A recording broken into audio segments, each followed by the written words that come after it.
بسم اللہ الرحمن الرحیم یا ایہا الناس قد جاءتکم موعظۃ من ربکم وشفاء لما فی الصدور وہدی ورحمۃ للمؤمنین صدق اللہ العظیم۔ خالق و مالک کائنات اللہ سبحانہ و تقدس اپنے کلام مبارک میں ارشاد فرماتے ہیں، اے لوگو، بے شک تمہارے پروردگار کی جانب سے تمہارے پاس ایک ایسی کتاب آ چکی ہے جو وعظ و نصیحت ہے، سینوں کے تمام روگوں کا علاج ہے اور اہل ایمان کے لیے سراسر ہدایت اور باعث رحمت ہے۔ اس آیت مبارکہ کے الفاظ کی ترتیب انتہائی پرحکمت ہے۔ سورہ بقرہ کی آیت نمبر 74 میں اللہ سبحانہ و تقدس انسانوں کے دلوں کی سختیوں کا ذکر فرماتے ہیں،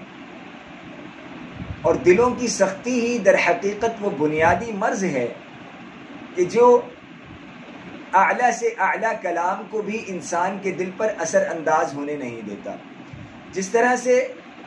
سخت زمین بارش سے فائدہ نہیں اٹھا سکتی، بارش سے فائدہ حاصل کرنے کے لیے زمین کو پہلے نرم کرنا ضروری ہے تاکہ پانی اس میں جذب ہو سکے، ٹھیک اسی طرح سے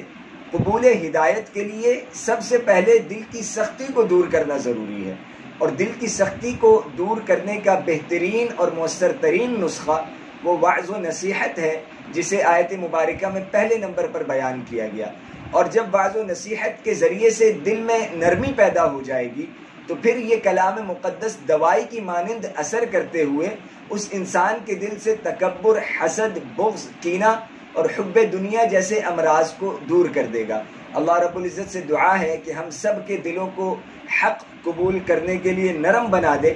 اور اس کلام مقدس کو ہمارے سینوں کے تمام روگوں کا علاج بنا کر ہماری زندگیوں کو اس کلام مقدس کی تعلیمات و ہدایات کے مطابق بنا کر ہم سب کو اپنی رحمت خاصہ کا مستحق بنا دے۔ وما علینا الا البلاغ۔